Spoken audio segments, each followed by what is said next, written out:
ہیں وہ ولی تو نہیں ہے، وہ کرامت نہیں ہو سکتی ہے، پھر وہ کیا ہوگا؟ وہ استدراج ہوگا۔ جو حق خطیب ہے اس کا ولایت سے کوئی تعلق نہیں ہے، اس کا اہل اللہ ہونے سے کوئی تعلق نہیں ہے، اس کا اللہ کا مقرب ہونے سے کوئی تعلق نہیں ہے۔ اس سے جو کچھ سرزد ہوتا ہے کہ ایک پھونک مار دیتا ہے، لنگڑا آدمی ٹھیک ہو جاتا ہے۔ بسم اللہ الرحمن الرحیم، اللہم صلی علی محمد وعلی آل محمد واصحاب محمد وبارک وسلم۔ ناظرین کرام، جیسا کہ آپ جانتے ہیں کہ گزشتہ کئی دنوں سے سوشل میڈیا پر اقرار الحسن اور حق خطیب دونوں آمنے سامنے ہیں۔ دونوں ایک دوسرے کے لیے مناظرے کی اور مباحثے کی دعوت دے رہے ہیں۔ ایک کا دعویٰ یہ ہے کہ اقرار الحسن کا کہ حق خطیب ایک جھوٹا شخص ہے، مکار شخص ہے، جال باز شخص ہے، اس کا ولایت سے کوئی تعلق نہیں، ایک فراڈیا شخص ہے۔ اور حق خطیب کا کہنا یہ ہے، اس کے چاہنے والوں کا، مریدین کا، معتقدین کا، اس کے ساتھ جو جڑے ہوئے لوگ ہیں، ان کا کہنا یہ ہے کہ یہ صاحب کرامت شخص ہیں، اللہ کے ولی ہیں، اہل اللہ میں سے ہیں، کہ جس پر ہاتھ رکھتے ہیں وہ شفا یاب ہو جاتا ہے، پھونک مارتے ہیں تو مریض صحت مند ہو جاتا ہے، اور ہاتھوں سے پاؤں سے معذور شخص ٹھیک ہو جاتا ہے۔ ان کا دعویٰ یہ ہے۔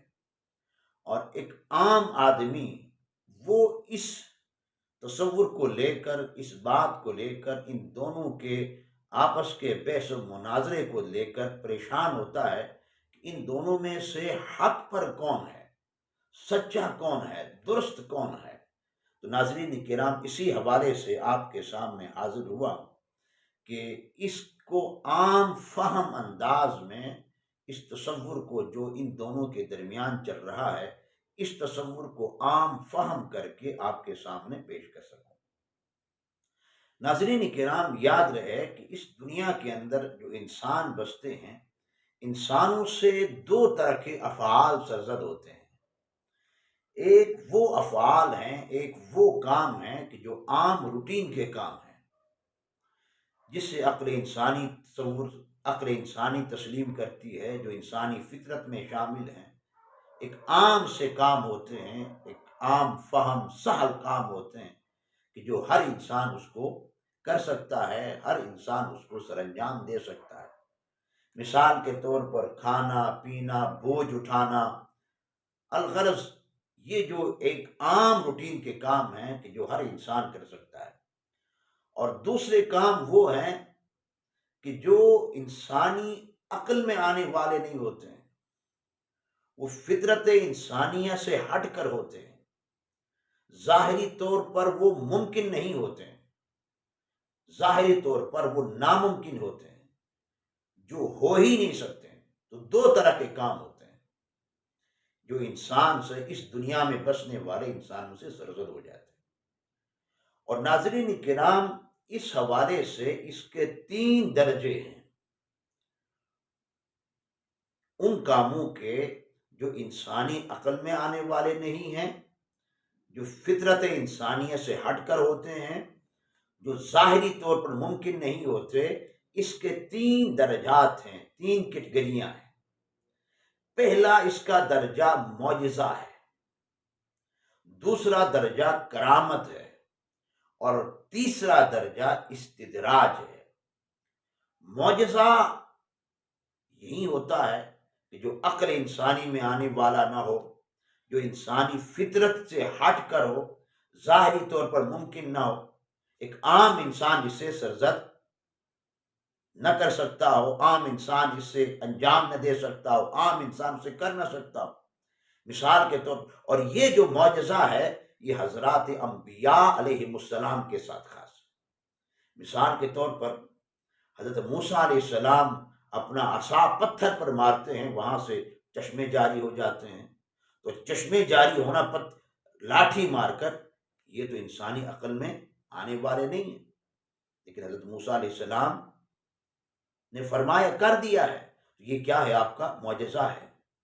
امام الانبیاء صلی اللہ علیہ وسلم نے اشارہ فرما دیا چاند دو ٹکڑے ہو گئے، تو پہلا اس کا درجہ کیا ہے؟ معجزہ، اور یہ معجزہ انبیاء علیہ السلام کے ساتھ خاص ہے۔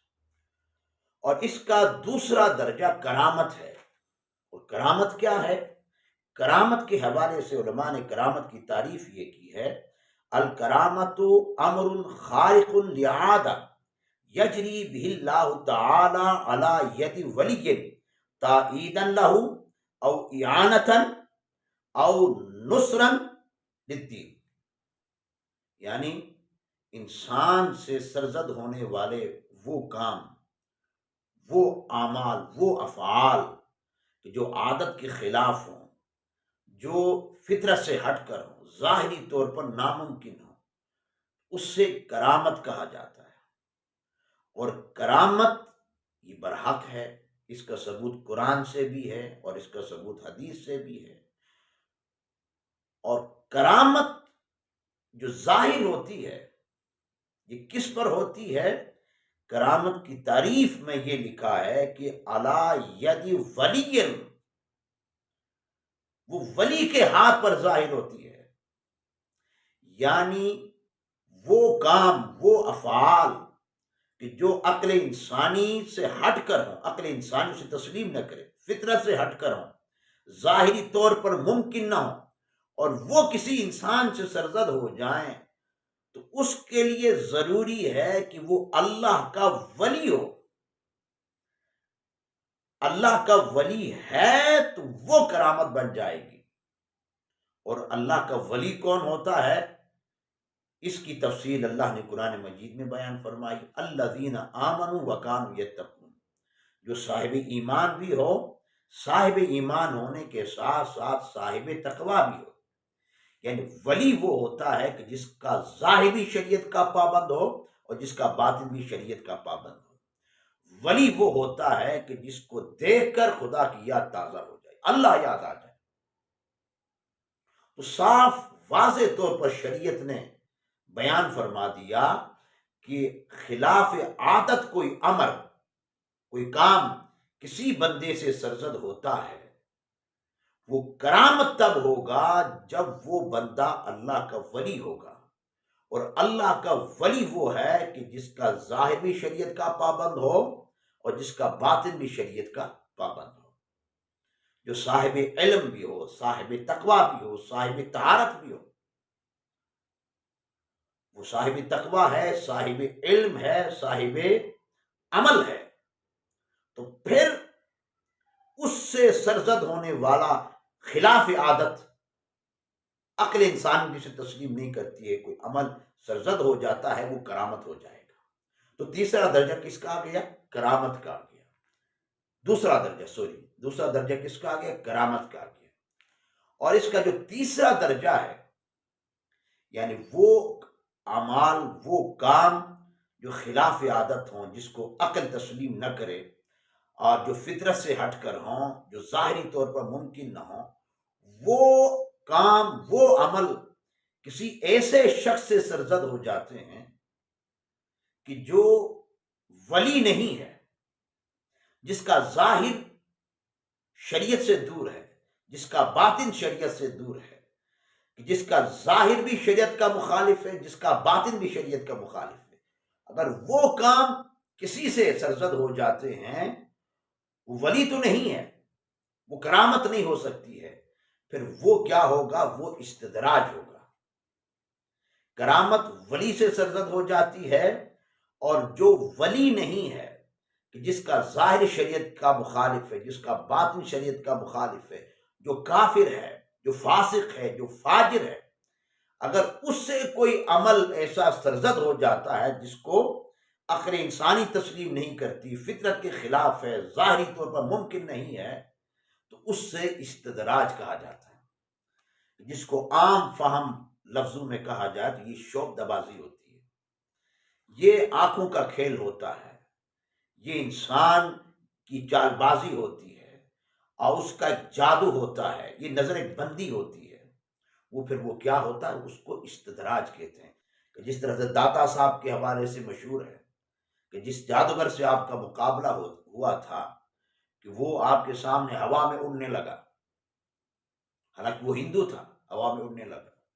پھر آپ نے اپنی جوتی مبارک کو حکم دے دیا، آپ کی جوتی نے اس کی جو بھی چال بازی تھی ایک لمحے میں ختم کر دی۔ تو ناظرین کرام، اس ساری بحث سے نتیجہ یہ نکلا، خلاصہ یہ نکلا، جو حق خطیب ہے اس کا ولایت سے کوئی تعلق نہیں ہے، اس کا اہل اللہ ہونے سے کوئی تعلق نہیں ہے، اس کا اللہ کا مقرب ہونے سے کوئی تعلق نہیں ہے۔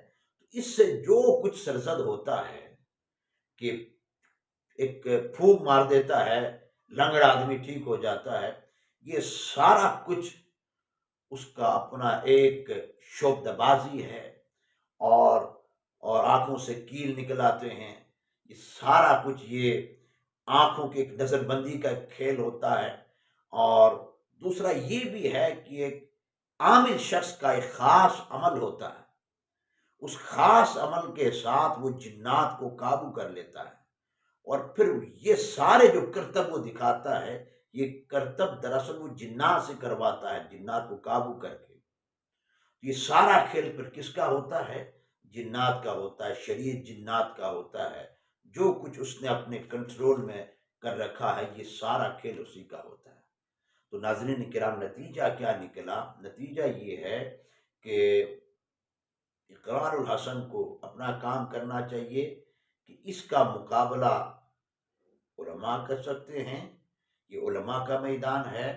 اور دوسری بات یہ ہے کہ اس سے جو بھی ظاہری طور پر ممکن نہیں ہے، ممکن ہو جاتا ہے، تو اس کا کرامت سے کوئی تعلق نہیں ہے۔